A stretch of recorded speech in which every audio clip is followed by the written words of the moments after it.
Welcome to Cryptic Accounts, a podcast by paranoid people for paranoid people. And this week on season 2, we're going to be delving into Antarctica, Agharta, and the Hollow Earth. I'm Patrick Ryan, joined by Dennis Cheney.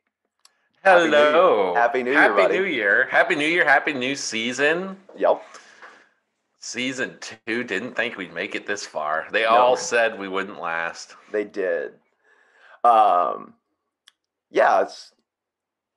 It's a new year. It's a new, everything's going to be better now, Dennis. Everything's better now. Everything's fine. going to be better. We're marching towards the alien apocalypse. Yeah. We'll just slowly keep pulling these strings until it all goes down. Pretty much. I want to give a shout out to their listeners that have been commenting lately. We've been getting some really good comments on YouTube and stuff here lately that I'm going to delve into. Like, you've given me a lot of stuff to kind of look into, but just kind of wanted to acknowledge that, and we appreciate it. So yeah. How you doing this week, Dennis? Yes, you ready to get into some really weird stuff? I'm rearing to go, man. I'm rearing to make this show the best it's ever been, man. This is going to be a good year. I think so. We're going to start out in we're going to have some fun this week. I'll just leave it at that. And I'm not going to bury the lead, so let's get right into it. You ready, Dennis? Oh yeah, let's do it. So Dennis, the possibility that the Earth is hollow and that it can be accessed through the North and South poles, and that secret civilizations flourish within, has spurred the imagination of people throughout the centuries. Evidence of this is found in the history of countless ancient civilizations. The Babylonian hero Gilgamesh visited his ancestor Utnapishtim. That sounds right. Does that look right? You want to take a swing at it? Unapishtim. I'm sorry to all the Babylonian listeners out there. That's my bad. Yeah, So he went down to the bowels of the earth to seek him out. In Greek mythology, Orpheus tries to rescue Eurydice from the underground hell. It was said that the pharaohs of Egypt also communicated with the underworld, which could be accessed via tunnels hidden in the pyramids. And Buddhists believed, and still to this day believe, that millions of people live in a place called Agharta, an underground paradise ruled by the king of the world. Ooh, I didn't know that about Buddhism. I didn't either. Okay, so I should say, so the last episode I did was esoteric Hitlerism, and I really got into Antarctica. And my plan this week was to do what I said and to delve into some of the weird stuff in Antarctica, which we are going to do, but it doesn't stay in Antarctica the way I had planned for this to go. And I kind of got sucked into really one idea as opposed to all the different ones I was bouncing around a couple weeks ago. The best laid plans. I know, that's how this show always goes. So just when you think that these theories could be nothing more than an excessive imagination, that's until you actually come across evidence in ancient history pointing towards the possibility of a world inside the earth. So the idea that the forbidden kingdom of Agharta actually exists was not only said to have been supported by Admiral Byrd, who you will remember from a couple of weeks ago. He was our dude down there at the South Pole running Operation High Jump and all that. And he also said some weird stuff while he was in South America about Antarctica. Just that there was some weird stuff going on there. And but other explorers throughout time have all kind of mentioned this idea of like an entrance to the inside of the earth. A map made by cartographer Heinrich C. Barron is believed to show an entrance to the inner earth, the kingdom of Agharta. In that map, the Antarctic continent can be observed without its thick layer of ice, and you can see it down below, Dennis. But the most intriguing details are the presence of underwater passages spanning across the entire continent that seem to converge at the exact location, which is identified as the opening towards the hollow earth or inner earth. Do you know when that guy made that map? I should have put that in here. I want to say it's like the 1800s or possibly older. Interesting. It's a couple of 100 years old at least. Antarctica's always been icy though, right? Like it didn't just get icy. No, there's land underneath it. That's weird that that's really weird. Have we matched up what he drew as the land with Oh yeah, this map that you're looking at here, like those lakes that you see, those exist, and we're going to get into that a little bit later. No, they're there. Oh, weird. I wonder how he did that. They're Okay. covered under. I think I have it noted somewhere. It's like a few miles. It's like 2,000 meters or something of ice on So this top of all guy, this. like prior to planes and like the ability to like X-ray stuff and stuff, knew where the land was at. Yes. Oh, weird. Okay. Yes. So in the map, the Arctic continent can be observed without its thick layer of ice, like I said, but the most intriguing details are the presence of the underwater passages that span across the entire continent. So like underneath it, like connected to these like river or these lakes and stuff, there's like passages going through those that they've like found like through seismographs and stuff. But this guy was already kind of talking about like people have been talking about it since before we had all this technology. That's crazy. So Leonard Euler, a mathematical genius of the 18th century. Okay, so maybe Heinrich was farther back. I'm really sorry I didn't put that date in here. It's an old map though. Yeah, it might have been farther back. Anyway, sorry. Leonard Euler, who was a mathematical genius in the 18th century, concluded that the Earth was hollow, containing a central sun, and was inhabited. And Dr. Edmund Halley, discoverer of Comet Halley and royal astronomer of England, also believed that the Earth was hollow on the inside with 3 floors to it. That's just so like I wonder what brought them to that conclusion. Like Well, we're going to get to some of the accounts of why people think this. maybe like the mass of the Earth and how fast it rotates around things and stuff like that. No. I don't know that that's how they got there. At this time, like there was different accounts, and we're going to get into a couple of them, of people like accidentally ending up in this place. Oh, okay.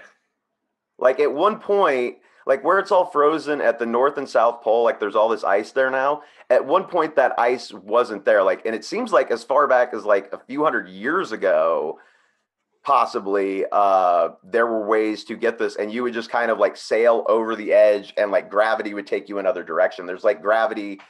I don't know. I've got a chart later on or a map that's drawn to kind of explain it. But basically, the Earth's hollow, and then the gravity is actually in the crust or whatever. So both sides are getting gravity. So when you go inside, you flip around.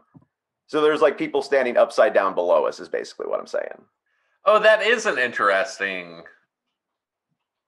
But what? Okay. Like the Earth's really, really thick in between, but that's what's going on according to all of this. Like I won't bury that part. Like that's basically what we're saying. So if I dug a hole at the center, at the top of the Earth down, they're saying you could like walk on the walls like down the hole. Well, gravity wouldn't send you down the hole. No. You could walk on the walls. There, according to this, there is holes at the top and bottom. Right. And yeah, you would just be able to like walk over, and then like you would just curve around and just be walking that way now. Inside the hole. Yes. Where do they think? So what do they think causes gravity? That's what I'm saying. Like the space in between is where the gravity is. Okay. I think I get it.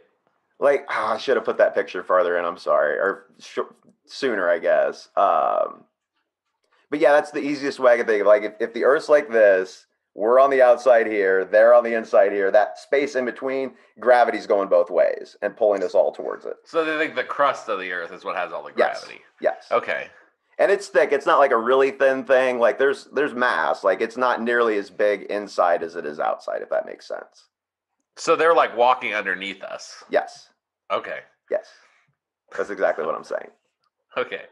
So I want to get into Agharta a little bit because it's one of the older references. And then we're going to get into some Nazi stuff. It's got to be fun. So Agharta sometimes is referred to as Agharta, Agharti, or Agharta. I guess that's just a different way to spell it. That has 2 T's in it, but I'm assuming it sounds the same. It's a legendary city that is said to reside in the Earth's core. Shambhala also known as Shambhala or Shangri-La, is sometimes said to be its capital city. Oh, I didn't know that about Shangri-La. Yeah. Okay.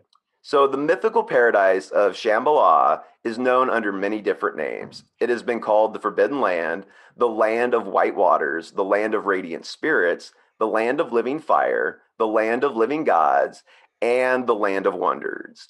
Hindus have known it as, and I'm not even going to attempt this word, it means the land or realm of the Aryans, or the land of the noble slash worthy ones.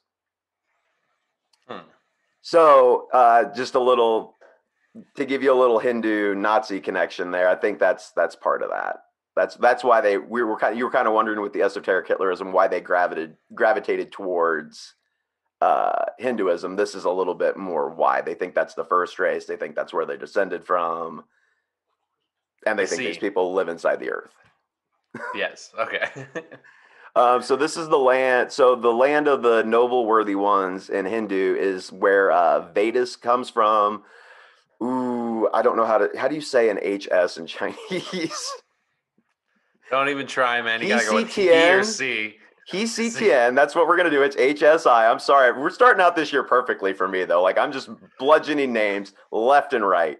I'll go on a tangent here. I never understood why when you have something written in a different language that doesn't even use our letters, you wouldn't spell it the way that's easiest for us to use our letters, if that makes sense. You know what I'm saying? Like, oh yeah, it's not like that's the way the Chinese spell it. They have their own letters. So yeah. why do we have to make it hard on ourselves? That doesn't make any sense.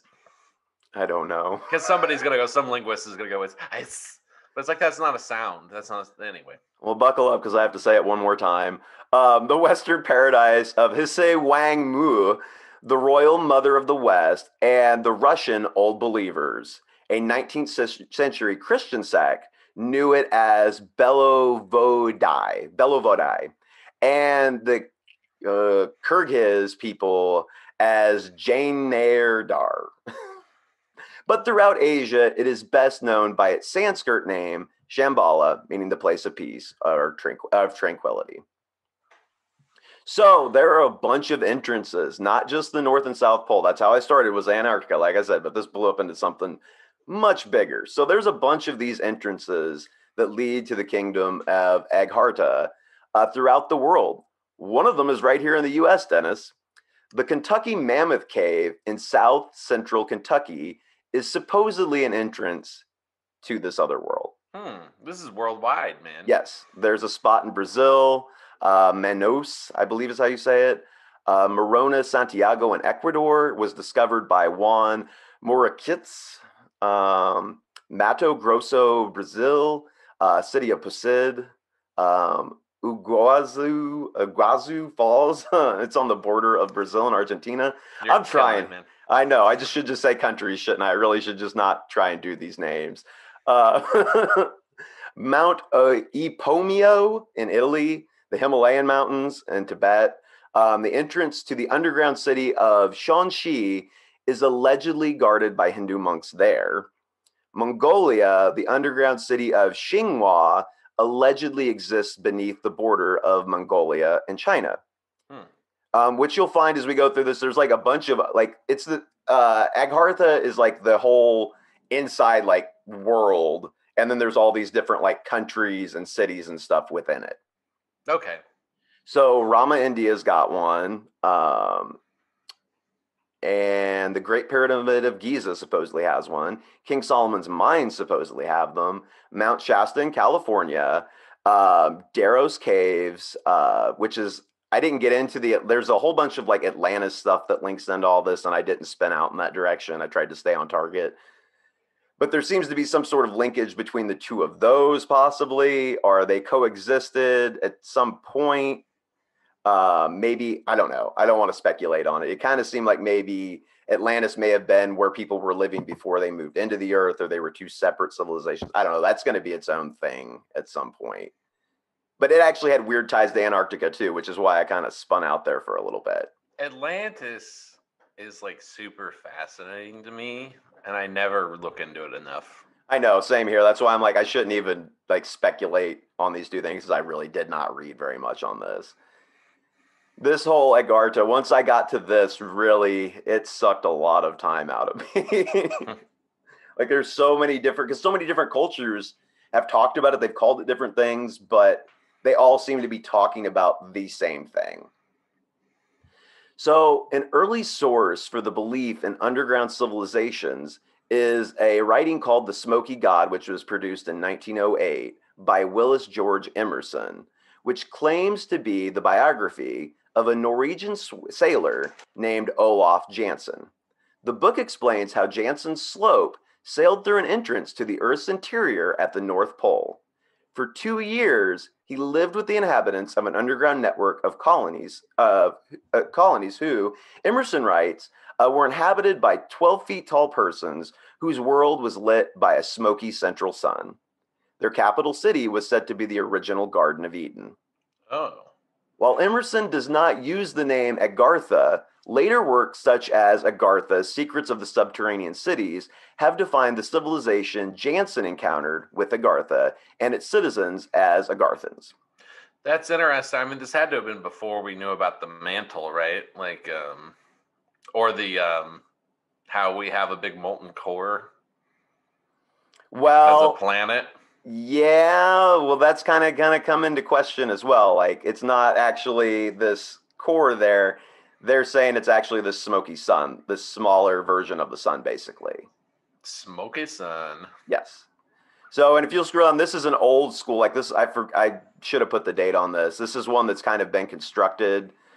And if you look at all the different little things, it talks about like atomic bomb explosions. So this is like, I think 100 years old or so. This is a map that was drawn to kind of illustrate what I meant by like how you could go around the top and stuff. Mm-hmm.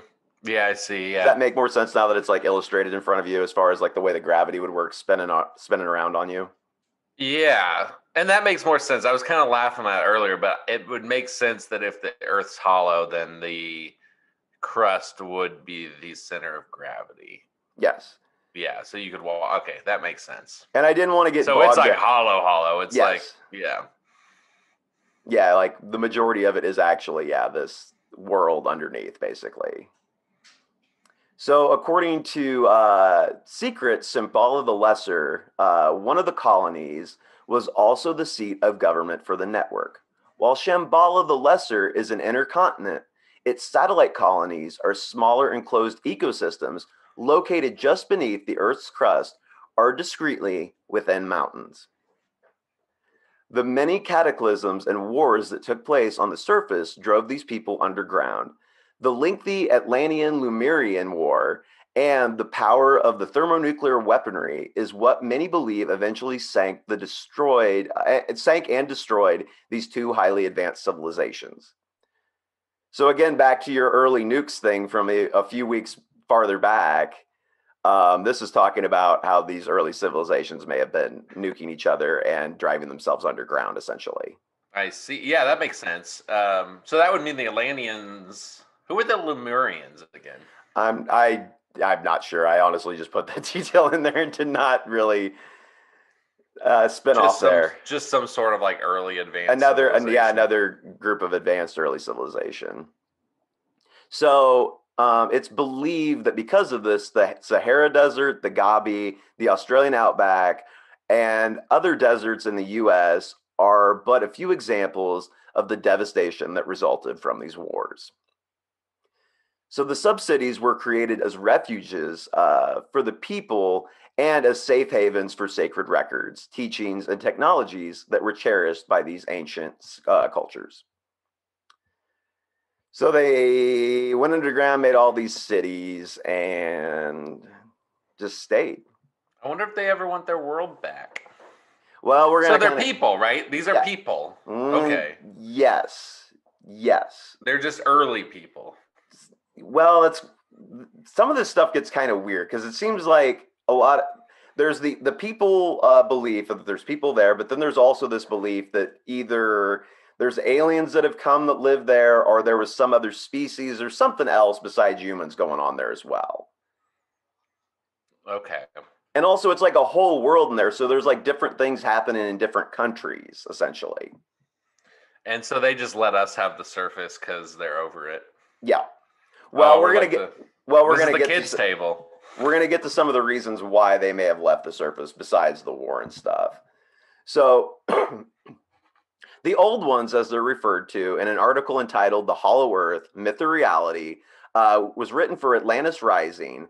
Brad Steiger writes of the legends of the old ones, an ancient race that populated the surface of the world millions of years ago and then moved underground. Quote, the old ones, an immensely intelligent and scientifically advanced race, have chosen to structure their own environment under the surface of the planet and manufacture all their necessities.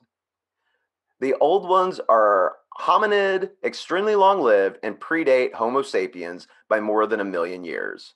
The old ones generally remain aloof from the surface peoples, but from time to time they have been known to offer constructive criticism. And has been said, they often kidnap human children to tutor and rear them as their own. Oh, great. Oh, fantastic. So apparently they sometimes abduct people too. Man, see, there is like this connection between alien abduction and like fairy lore. When you Mm-hmm. like get brought down into a cave and like time doesn't work the same way, and they're like, Mm-hmm. "Don't eat the food."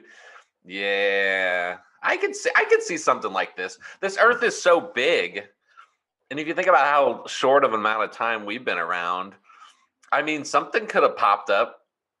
Mm-hmm. Something could have popped up and went and hid down below. Yeah. Oh yeah. Billions of years. So, the Elder Race, one of the most controversial tales of inner Earth dwellers, is the so called Shaver mystery. Now, in 1945, Amazing Stories magazine, under the editorship of Ray Palmer, ran a story told by Richard Shaver, who claimed he had recently been the guest of what remained of an underground civilization. Although few really believe the story, and many suspect that Shaver may have actually been psychotic, Shaver always claimed that his story was true. He contended that the Elder Race, or Titans as he called them, came to this planet from another solar system in our prehistoric past. After a time of living on the surface, they realized our sun was causing them to age prematurely. So they escaped underground, building huge subterranean complexes in which to live. Eventually, they decided to seek a new home on a new planet, evacuating the Earth and leaving behind their underground cities populated by artificial beings. One of them is the evil Daru, which is a detrimental race of robots, and the good ones, the Taro, integrated robots. It was these beings that Shaver claims to have met and interacted with. What do they look like? Do they look like grays? I didn't really, I, I didn't really, like I said, he describes them as robots, and I didn't delve too far into Shaver because, again, one of the main things I found about him was like, well, people kind of thought he was crazy. And I'm like, all right, well, we won't spend a ton of time on Shaver then, but he's worth noting. Well, what do you expect him to think? I mean, Well, I I'm mean, gonna go into Shaver. I'm gonna look up stuff about old okay. Shaver and his time underground. As you're going to find as we go through this, like there's a lot of different people that kind of have different theories, which what is what kind of makes me think that they're. I don't know that they're necessarily all wrong or all right, but it seems like they could be separated by these like continents inside the Earth, where there may be one thing going on here that nobody talks about how they explored the whole thing. They went As and they, above, so below, right? I mean, why wouldn't there be different yeah. nations? And yeah, Well, and everybody that goes talks about how they stayed with one group. Like they got there, somebody met them, and then they just hung out with those people. So it's not like they then met them or like, hey, I'm going to go see what's over on that continent over there. They just kind of hung out with that one group and whatever they got taught, and then they went back. yeah, that makes perfect sense. Yeah, I So, mean, yeah. okay, so that's Shaver. Now I want to kind of go back to, or I want to go to what the Buddhists think of all this. Now, ancient philosophy states that Agharta was first colonized thousands of years ago when a holy man led a tribe to the underground. Now, again, this is according to Buddhist tradition. The people have scientific knowledge and expertise far beyond that of the people who live on the surface of the planet. Buddhist theory suggests that there to be a race of supermen and superwomen who occasionally come to the surface to oversee the development of the human race. It is also believed that this subterranean world has millions of inhabitants and many cities. The king of this world is believed to have given orders to the Dalai Lama of Tibet, who is his terrestrial representative. His messages are transmitted through certain secret tunnels connecting the inner world of Agharta to Tibet. Hold up. What was the name of desert that desert society where the people went and said they were having alien babies that you did a few weeks ago? Oh gosh, what was the Really, what was the guy's name? What was the leader's name? It was like Razor or like No, it was a weird name. It started with a B, didn't it? Baresh or yeah. and of So are course you you put me telling me on the that are you telling me the Dalai Lama is basically that? well He that gets his guy messages from like underground aliens? was communicating like telepathically with aliens. I know, but this is like I never heard about the Dalai Lama that he is the terrestrial representative of the inner earth aliens. That's I don't know. That's hardcore, man.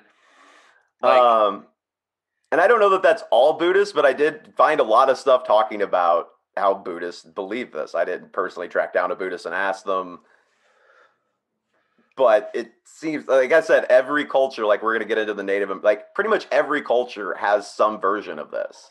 I wonder if the Dalai Lama believes that. Or I mean maybe he is. I mean I don't want to I mean maybe he is communicating with. All I right. mean, I'll give him Well, a call later and see what's up. yeah. I feel like that dude's been old my entire life. I can't believe how long he's just been trucking. Yeah, well, I think there's been more than one. I think, hasn't No, there? there's only been one in our lifetime. Oh, really? Yeah. Okay, well, then yeah, he has been going for a really long time. Oh yeah. So, as for the Native Americans, the Navajo legends teach that the forerunners of man came from beneath the earth for them as well. The ancient ones, as they called them, had supernatural powers that, but were driven from their caves by a great flood. Once on the surface, they passed on their great knowledge to the human race before once again seeking their great sanctuary in the earth. The Pueblo Indian mythologies also placed their god's place of origin in the inner earth. The inner world was supposedly connected to the surface people by a hole in the north. The ancient writings of the Chinese, Egyptians, and Eskimos speak of a great opening in the north and of a race of people who live under the earth's crust. The writings say that their ancestors came from the paradise land in the earth's interior. Now I want to show you a picture from the International Space Station, Dennis. Supposedly of the North Pole. Whoa. With a big old hole in the middle of it. And I've watched this video, like some of them look fake. Like I was very torn on how much to really show any of this because some of them looked very fake, some of them look very real. But this video that this is from, it like pans around and looks at the whole space station and everything, and this gets passed by in those shots. So that's not a hole in clouds. That's a hole in. And that's kind of what I wondered as well. Could that be a hole in clouds? But in videos that I saw, it looks like the clouds are like dropping down into that hole. Bizarre. So in this still shot, obviously it doesn't look like much, but in like a moving shot of it, like all those clouds are moving and they're like going down into whatever that is. It's worth a look. North Pole, Hollow Earth. Okay. So take what you will from that. Did you put a link to the video in the show notes? I can. I think I put it in the notes. I kind of want to see the video now. So it's really easy. If you Google space station North Pole hole Hollow Earth, like North Pole Hollow Earth, like this comes up pretty quickly. Oh, okay. In India, there is an ancient belief still held by some in a subterranean race of serpent people who dwell in the cities of Patala and Bhagavati. Bhagavati. There we go. According to the legend, they wage war on the kingdom of Agharta. The Nagas, according to the deep dwellers, are described as a very advanced race or species with highly developed technology. They also harbor a disdain for human beings, whom they are said to abduct, torture, interbreed with, and even to eat. It's the reptoids. And that's the reptoids who, man, that's a subject I've been dancing around doing for a while now. Like every time I start getting into it, I'm just like, man, this is too weird. And just trying to put like together any kind of anything for it is just, it's weird. We're going to do them at some point because they're one of the races of like aliens, supposedly. They're the baddies. But it's interesting to hear because most of the time when you hear about reptilians, you hear about them as being from another planet. This is talking about them as they've been inside the Earth for hundreds or thousands of years. It's the whole crypto-terrestrial thing. Yes. So, while the entrance of Bhagavati is somewhere in the Himalayas, believers assert that Patala can be entered through the well of Sheshna in Benares, India. Quote, according to herpetologist and author Sherman A. Minton, as stated in his book, Venomous Reptiles, this entrance is very real, with 40 steps which descend into a circular depression to terminate at a closed stone door, which is covered in bas-relief cobras. I should have clarified I don't know what that kind of cobra is. I just took the quote. Oh, wow. Yeah. I'm assuming it's stakes and rocks, basically. It's like carvings or whatever. Yeah. I think that's a type of stone. So it's yeah. And here you can see, this is just a fun illustration, but to kind of give you an idea of what I was talking about with like cities curving and being able to walk around, that's literally what they're saying. Can you see that there with that, like the alien picture and the ship flying? That is wild, man. They would have more room than us. Yes. Do they have oceans down there? Yes. I mean, you could see that blue that you see in that picture there, that's supposedly the water coming in from the top, essentially. I mean, I've never been to the center of the earth. They could look like that. This is a little out here this week, I will admit. I like it. Now, in Tibet, as we talked about a little bit, there is a major mystical shrine, also called Patala, which is said by the people there to sit atop an ancient cavern and tunnel system, which reaches throughout the Asian continent and possibly beyond. The Nagas also traditionally have an affinity with water, and the entrances to their underground palaces are often said to be hidden at the bottom of wells, deep lakes, and rivers. And again, these are the reptile people. I swear we're seeing right now with all this UFO disclosure stuff, they're talking now about how there's a connection between them and the ocean. Oh, we're going to get to... They're seen coming in and out of the ocean more often than they are space. Give me just a second. We're going to get to that. We're going to get... It's like you know where I'm going to go. All right. So the famous Russian channeler first, though, Nicholas Roerich, who was a channel for the Ascender Master, El Morya, claimed that Lhasa, the capital of Tibet, was connected by a tunnel with the inner earth, Shambhala. The entrance of this tunnel was guarded by none other than lamas, who swore them to secrecy. Yes, that's right. This tunnel is protected by lamas, Dennis. I think they mean like the Dalai Lamas. Is that what you think what it means? Because I thought it meant like actual like llamas, and I thought it was the cutest thing. Can you imagine some aggressive llamas? That would be amazing. That type of llama has 2 L's and is from South America, though, so I doubt that. I think they're just talking about monks. You know what? I just caught that just now. You're right. It is a different spelling. Oh, my poor simple Patrick. You know what? I wanted it to be the animal. You were excited too. I really just wanted it to be the animal. God, it's worth watching this show on Facebook just to see how your eyes lit up. You're like, get this. I've been waiting all week to tell you this. I'm so sorry, man. I was so happy with that detail when I put it into. That's okay. That's okay. A similar tunnel, as I'd kind of mentioned earlier when I gave the list, was believed to connect the secret chambers at the base at the Great Pyramid of Giza with Agharta.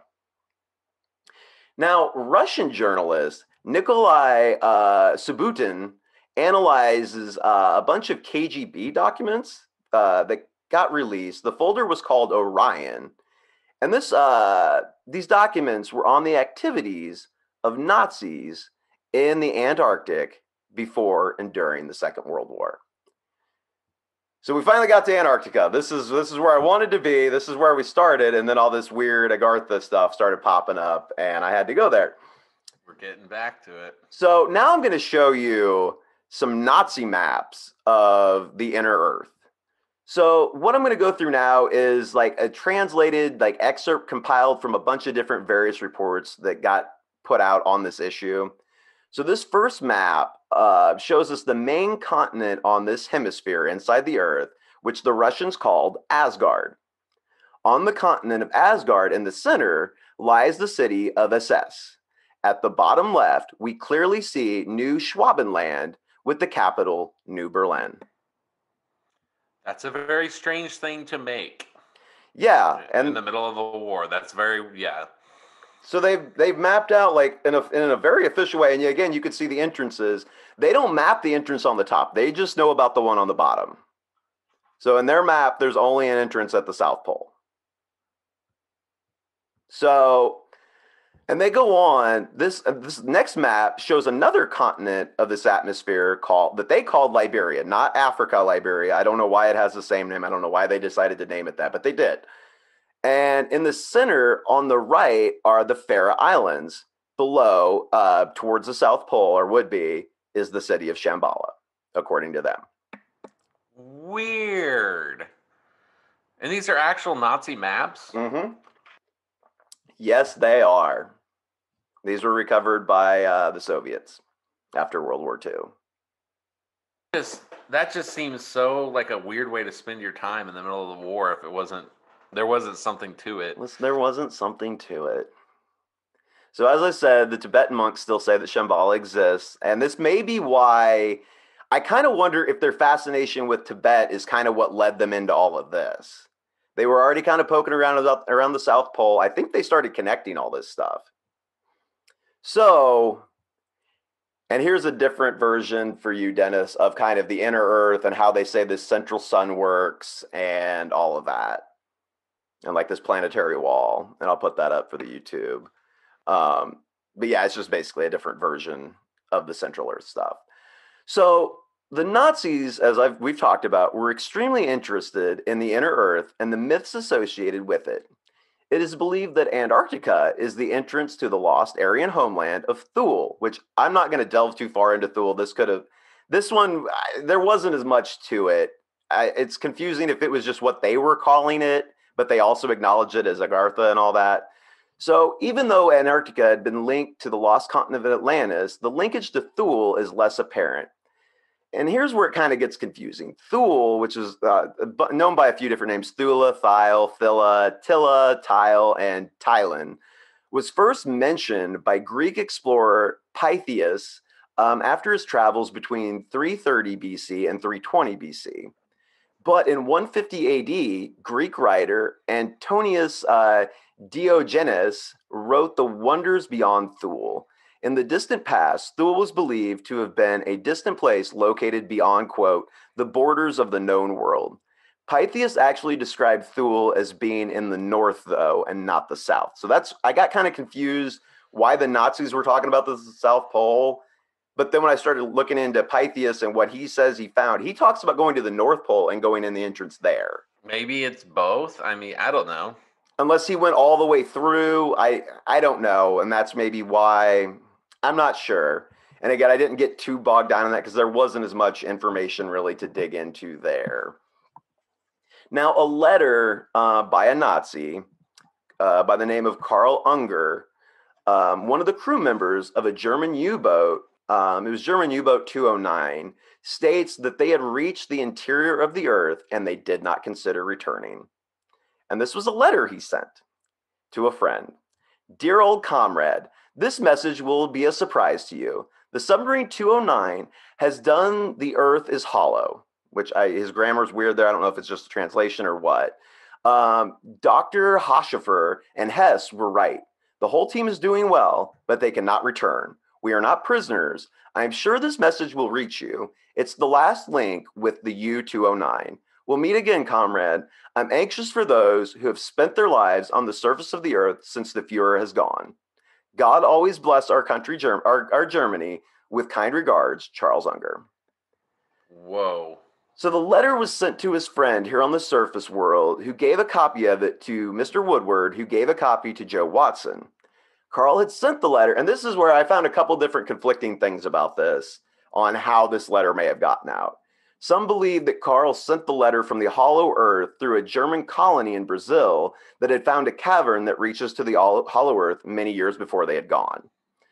So, this German colony in Brazil is documented in Genesis for a New Age, having supposedly discovered the cavern entrance back in the 1500s. There was also some belief that he may have sent the message between U-boats, like through radio or whatever, and somebody transcribed his letter. Yeah, that's what I read, like, to me at least. Yeah, well, I mean, some people say that like somebody physically like carried this message to Brazil for him through these tunnels, and then mailed it for him to his friend. All right. So now it sounds like a kind of fishy story. There's not a lot to it, but when one does a search of the German archive website, looking for information on missing U-209 German submarine, it shows that the submarine was indeed reported missing. I mean, it seems like an elaborate hoax. If it is a hoax, that's pretty elaborate. That somebody in Brazil would know about this missing. Either that, or this was like some Nazis who escaped to Brazil. It was like their ultimate alibi. They're like, "Don't come looking for us. We're in the center of the earth." Yeah, I mean, that maybe, but I mean, we did go looking for him. I really think that's probably what High Jump had to do with too. And it seems like we've Yeah, gone there looking for him more than once, actually. I think at the very least, yeah, they were looking for some Nazis. So if you look into that U-boat, it's reported that on July 5th, 1943, its last reported position was between Greenland and Iceland, and the report said the commander of the submarine was Heinrich Broda, and then it's never heard from again. Hmm. So we have no record of what happened to the submarine after that. And That's a this lot guy's farther north than I thought it would be. well, but I mean, it could have made its way to the South Pole, no problem from there. Like they could travel pretty far. Wow. So, yeah. In addition, documents obtained by the Soviets at the close of World War II recently surfaced, which shows a 1944 map from the Third Reich detailing not only the direct passage used by German U-boats to access this subterranean domain, but also a complete map of both hemispheres of the inner realm of Agharta, the mythical name inhabited subterranean world, which I already showed you that map. That's what you showed me. Yeah. Right. Oh, here it is. So if that seems compare those to maps. This next map I have was Tyrolean cartographer Heinrich C. Barron, which this was the map I was showing you earlier, and it was made in 1966. I'm sorry, it's not old. The one without the ice on the continent, they drew that in 1966 like that. Oh, weird. And it's accurate. That is weird. It's a little weird that they know that. Yeah. Covered in thousands of meters of ice. Wow. Yeah. Or at least at its deepest parts. Like there's parts that aren't they're ice covered, like the part where the pyramids are sticking out and stuff. Yeah, and you can see like little water passageways and stuff like that.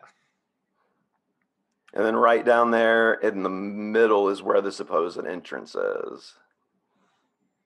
Asgard. So the intriguing detail here is, like I said, we already talked about the underwater passages.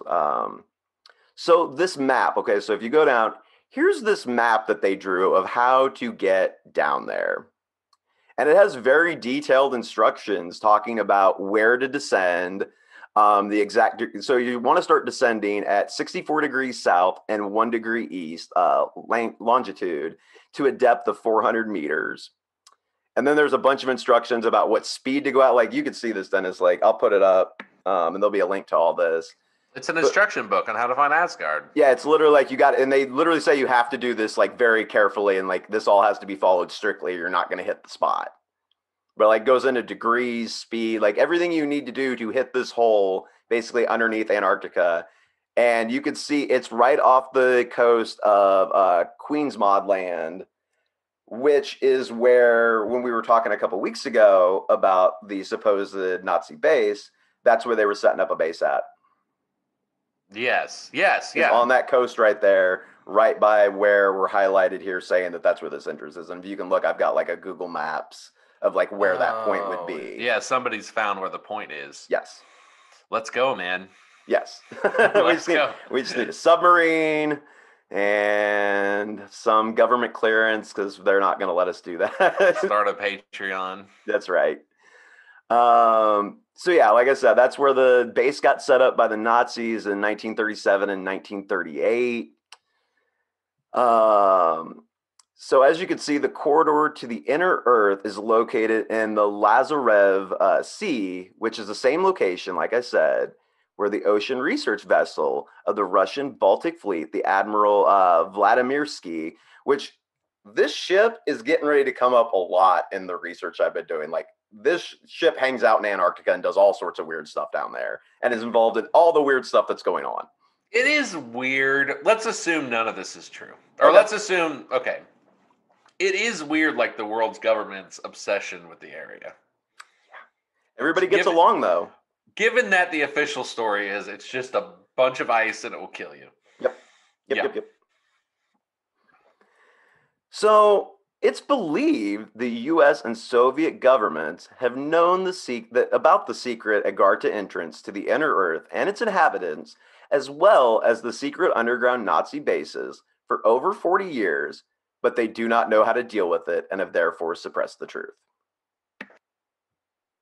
I don't necessarily buy that, but I added the comment. Some people think that. You're muted. If you found out the Nazis were being held by like aliens that were super advanced and they were like buddy, like that would be quite the conundrum. Because you can't just like nuke it. Yeah. Because then you're nuking aliens. Yep. And remember, Nazis had all those UFOs about this time too. Yeah, and also, like, I'm sure if you're these super advanced aliens, like, you've seen everything come and go. You're not going to be fazed by some Nazis. I mean, you're going to... Well, and the other thing, I didn't put it in here, but I found it interesting. So, I think you and me have talked, we haven't talked about it on the show, but you and me personally have talked about this. The supposed UFO sightings above the White House in, like, the 1950s. Mm-hmm. Have you heard those stories? Yes. It's believed that those may have actually been Nazis taunting the American government, like showing off, basically. Like, that's why they didn't do anything. That's why nothing happened. These things just showed up and hovered and then took off. Some people think that it was Nazis showing up going like, hey, look at this cool stuff we got. We're hanging out with aliens down in the center of the earth. Bye. Mess around and find out. I mean, there is an element to that. Like we were talking about, I think last week, how, and also in the Operation Trojan Horse, the whole idea that whatever the civilization is down there, it maybe doesn't have the resources, but it has the technology. Mm-hmm. So they could build a few of these craft and like play games and stuff, but they can't really invade. Yeah. Or again, mixing kind of some of the ideas, maybe they're aging better not having the sun that we have beating down on them all the time. Yeah, right. Maybe they don't want to be up here. Everybody describes it as a very lush, like peaceful area where like everything's good naturally. So... and then maybe they don't want to come back. Like, they essentially just keep an eye on us to make sure we don't blow up the outside of the planet. I did read a lot of that where they seem to, maybe they just pop out. To tell us not to do nukes. Yeah, like, don't blow everything up because we're down below you and we're worried you're going to blow us up too. I was thinking about that today. There was also another theory, and I didn't mention it because, again, I didn't want to spin out, but I'll tell you about it. There's some people that believe that all planets are actually like this. And that's why, like, NASA doesn't show us very many, like, over-the-head shots of planets. Like, you can't look at the top of... They're all actually hollow. Which, back to Valiant Thor, remember what he said? Venus. He said he lived inside of Venus. Ooh, okay. So that's that's what jumped out to me, because, again, like, the more stuff we're researching, it's weird the way things seem to kind of connect and overlap each other. And I wouldn't have thought about that had I hadn't done, Valiant Thor or whatever. And then part of me was like, maybe he's just coming from inside the Earth too. Yeah, maybe. And that's a story to say he's from Venus because they don't want anybody to know that they're down there. I mean, yeah, it's saying, "Hey, I come from outer space." That's a good way to stop people from looking Hmm. when you fly into a mountain. You know, Yeah, and like you were kind of talking about with UFOs flying into the ocean, I kind of wonder if this is why they're flying into the ocean. I mean, if there's openings, I noticed that all the openings you said were on land, except for maybe the Atlantis one. So you would Well, think there would be other opening. Well, and this one that yeah.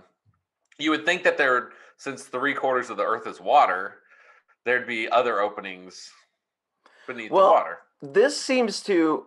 I'm confused. I don't know if it all connects or what, but this almost seems like the Nazis found some other pocket, like kind of in between the two or something, like some sort of subterranean kind of complex that they're hiding out in that they may not actually be living on the inside, like Agharta or whatever.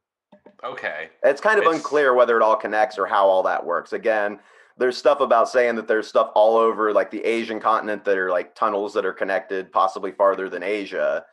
So who knows?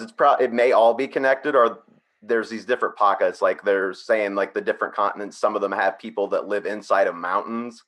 So that would be like people living underground for them.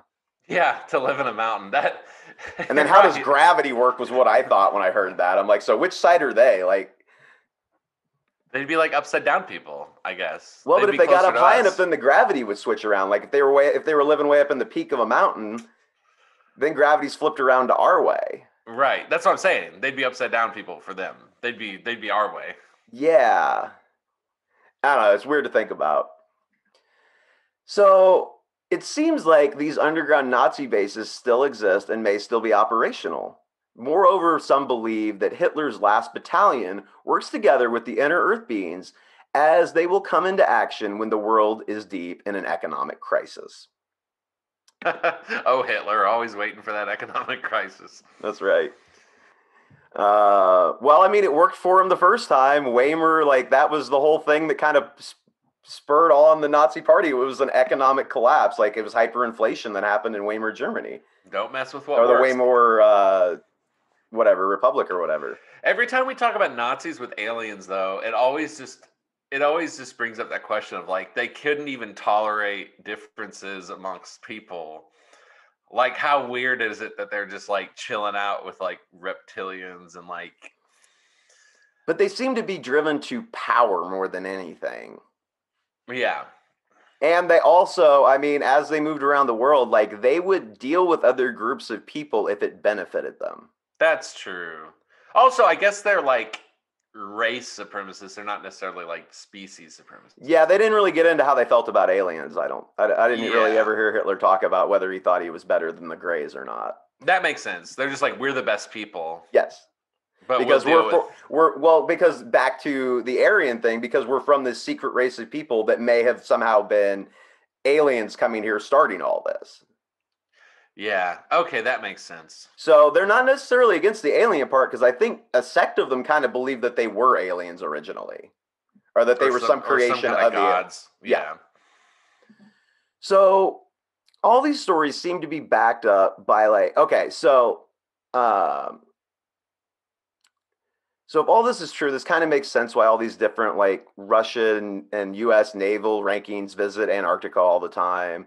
All these stories seem to be backed up by numerous discoveries, and recently scientists discovered a large ocean of water inside the mantle of the earth. And they point out that it is like a large water tank that could fill the oceans on earth up to 3 times. The where really? Yes. And this exists. This is a science. I forget which scientific magazine I got this from or where I found that part at. But no, that's like a real thing that just came out like the last couple of years. Well, checkmate Genesis. I mean, a little bit, yeah. It kind of explains where the flood may have come from. If it could fill the oceans 3 times. Well, and in the book of Enoch, Enoch actually talks about how the flood is going to come from inside the earth. Well, I think Genesis says that it comes Oh, from the sky and inside, but both oh, of does them. it? Yeah, Yeah, yeah, okay. yeah. Well, I was just read the book of Enoch, so that one's sticking out to me really hard right now. Okay, So, and I'll kind of wind down with just another weird little Antarctic thing that's going on. So, interestingly, in 2001, the US National Geospatial Intelligence Agency and the Support Office for Aerogeophysical Research discovered the existence of a magnetic anomaly believed to be on the east side shore of Lake Vostok in Antarctica.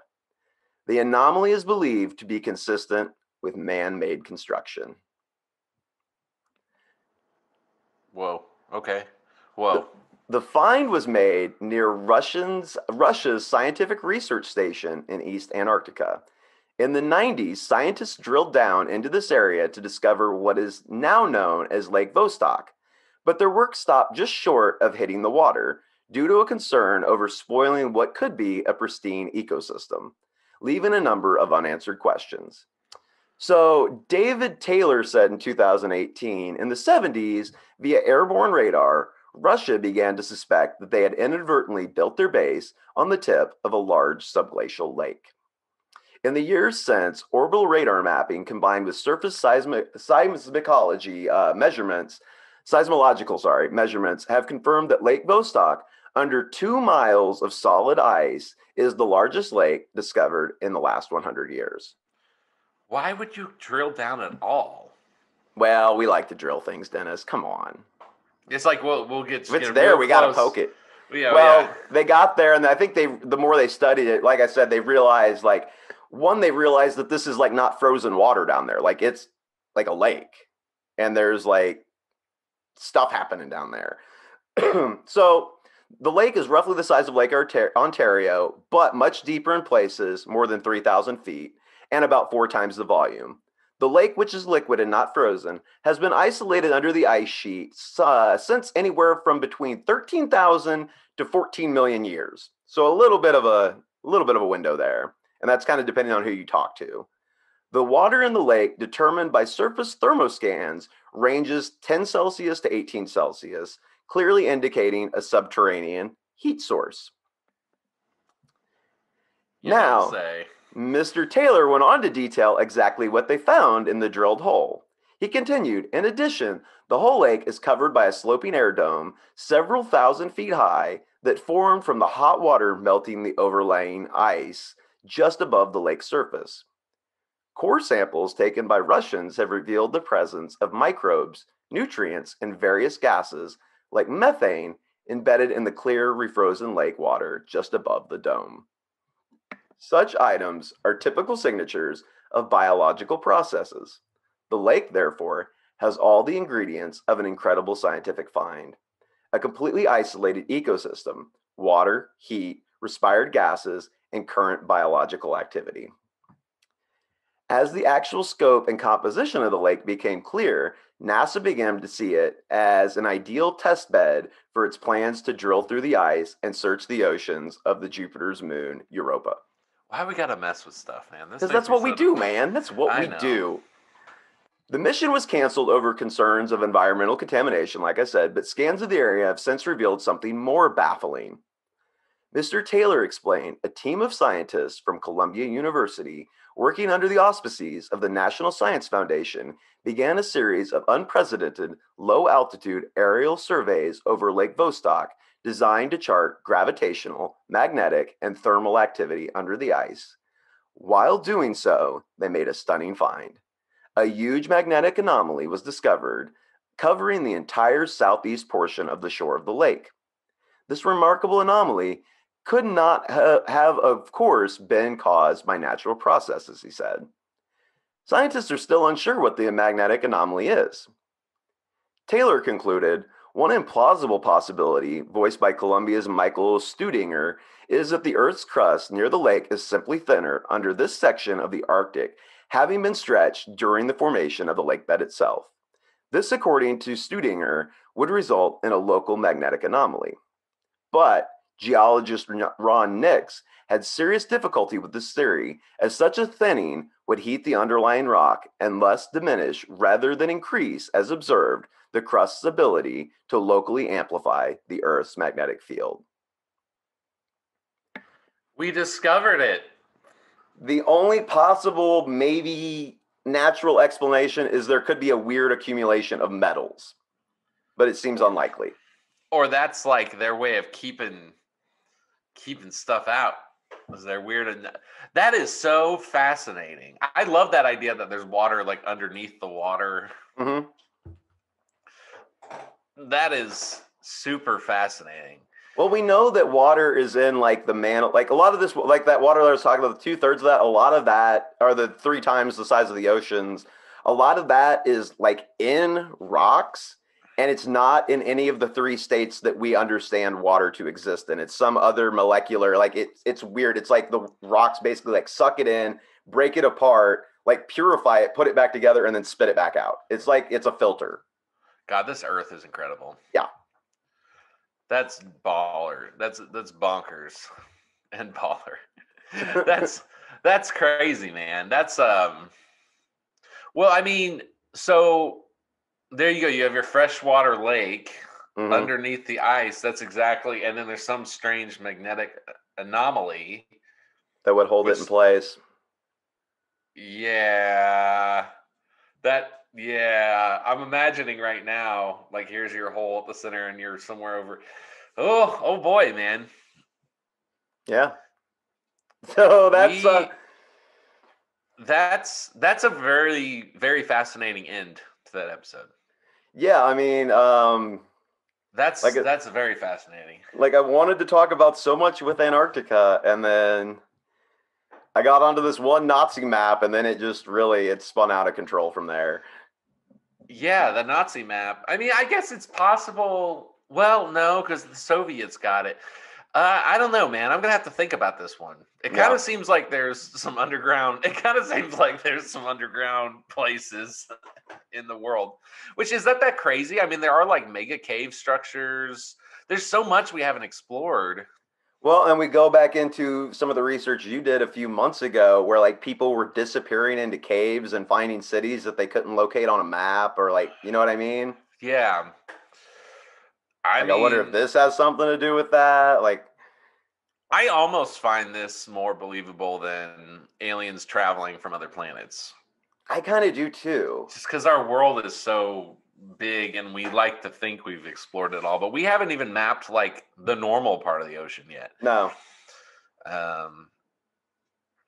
Yeah, and the fact that we could discover basically an ocean under the ocean that's 3 times bigger than the ocean. Mm-hmm. Yeah, you can't tell me there's not life down there. Because it would be heated. Yeah. Man, this is real. I don't know if there's aliens. I don't know if there's reptoids, but there might be. I mean, there might be. Well, this is good. Thank you, Patrick. This has got me. This isn't really depressing. This has more got me like. Oh, I didn't think this was going to be depressing. I knew it was going to be one of the weirder episodes that we did for sure. This has got me wanting to like research this stuff, like stay up all night and. Yeah, there's a lot. Like I said, like I just kind of tried to like each one of the cultures. Like you could do a whole episode on their belief on these inner Earth people and stuff. This was a good survey of the center of the Earth. So now we got to go find Agharta. I say what we should do is you and me need to vacation to Kentucky. Oh, you know what? Yeah, that's true. Why are we talking about going to Antarctica? We just need to go to Kentucky and go to a cave. Yeah, we just need to go to that area. Some of those areas were like big UFO hotspots, like that mountain in California. I think it was Shasta. Yes. Mount Shasta in California. We need to go to Kentucky, my friend, and find the center of the Earth. Has anyone? I know how they pinpointed on Google Earth the spots down in Antarctica. Has anyone ever done it to that specificity? For like Kentucky? Yeah. I didn't look. I grabbed that list. I was already on this Agharta, and I really wanted to make I was still, I think, at this point, trying to make it an Antarctica episode. I feel bad. You do so much, and then I'm like, hey, did you do these other 80 things? No, you come up with really good questions, and every week you will always find like the handful of things I'm like, nope, I did not think of that. I did not think of that. Maybe that'll be our first Cryptic Accounts road trip. Maybe we'll do it this summer or something. That would be fun. Journey to the center of the Earth. We just end up getting like abducted by hillbillies. That's cool. We can get some moonshine and whatnot. Yeah. Well, Happy New Year, Dennis. Welcome to Happy season New 2. Year. I'm pumped, man. Onward and upward. Excelsior. That's right. Well, thank you all so much for listening. Tell your friends. We appreciate it. I've seen you sharing the Project Bluebeam, and good on you for warning your friends about what's getting ready to happen. So, thank you. We'll be back next week. Dennis will be doing the research, and yeah, bye. See ya.